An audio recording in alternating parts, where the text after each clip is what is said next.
Iranian forces have shot down an American unmanned drone in the east of the country. That's according to Iran's state news agency. The aircraft used for spying was reportedly downed with minimum damage and seized by Iranian authorities.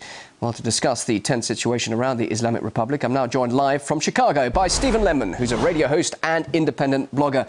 Stephen, it's reported the aircraft carried no weapons, so it does look like that its main purpose was reconnaissance. What do you think it was up to? What was it looking for? Well, it's a spy plane, Bill. These drones patrol U.S. borders, reconnaissance, spying. They've been doing it in America for some time. They're doing it in many other countries. They've been spying on Iran for a long time. Since the 1970s, Bill, America has had a running on and off war with Iran, basically wanting to change the regime to make it subservient to U.S. interests, and Iran has the crazy notion that it believes it has the right to its own sovereignty, to run its own government, to conduct its own affairs. It doesn't have to answer to Washington. Washington disagrees. Therein lies the conflict. And by the way, going back a number of years, America has had ground forces in Iran.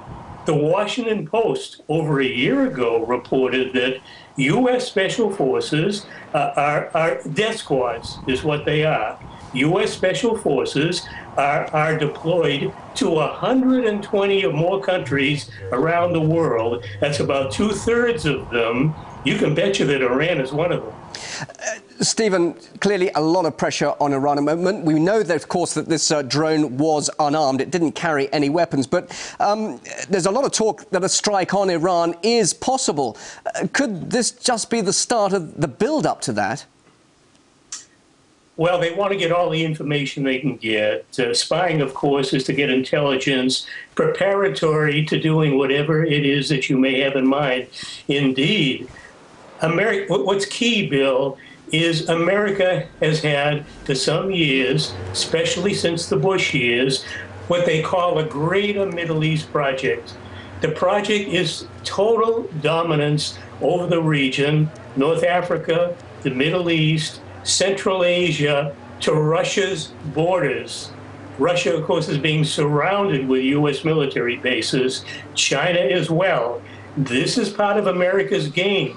They're trying to eliminate countries that are not in America's orbit. So there was a war on Libya. Syria is being targeted. The Libya model is being replicated in Syria, so far short of NATO bombing. If Syria is de-linked from Iran, Iran is next. There could be an insurgency in Iran, the same as in Libya, the same as in Syria. Very possibly conflict follows. So therefore, how will Tehran respond, not only to this latest drone incident, but also, of course, the latest pressure via sanctions? What sort of a reaction can we expect? Well, they are not too happy about it, and they've made comments like they are very heavily armed. Iran is not Libya. Iran is a big country. It's got a powerful military. It's got effective weapons. It's got weapons that can reach U.S. bases in the region. They can reach Israel. Iran has been very blunt, saying if it's attacked by Israel, by America, it will respond. It will fire back. It could attack Israeli cities. It could attack U.S. bases, and I'm sure it'll do it. We're talking about something very serious, Bill. We're talking about the possibility of general war. Dare I give it a name?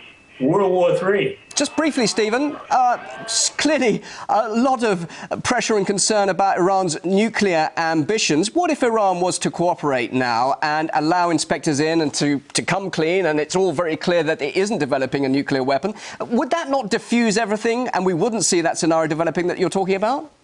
Bill, I honestly don't know a country anywhere in the world that's been more cooperative with IAEA inspectors than Iran, and nobody found anything. When Mohammad al-Baradei was the director, IAEA director, until November 2009, what Yukio Amano, the man who replaced him, called Iran potentially developing a nuclear weapon, El-Baradei dismissed out of hand. He wanted no part of it, no nuclear weapons development, he found, and yet Amano is finding something that El-Baradei and the inspectors under him, looking at the same information, completely discounted. Let's discount it. There is no evidence whatever that Iran has a nuclear weapons program. What about Israel's nuclear weapons program? Any inspectors in there, Bill? None at all. Israel is nuclear armed and dangerous. Anybody kicking up dust about it? Nobody. Nobody in Washington, nobody in the West. Israel is a threat. Israel has threatened to use its nuclear weapons if it feels itself endangered. I don't think Iran has nuclear weapons, and there's certainly been no threat to use them.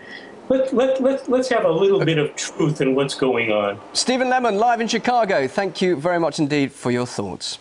Thank you, Bill.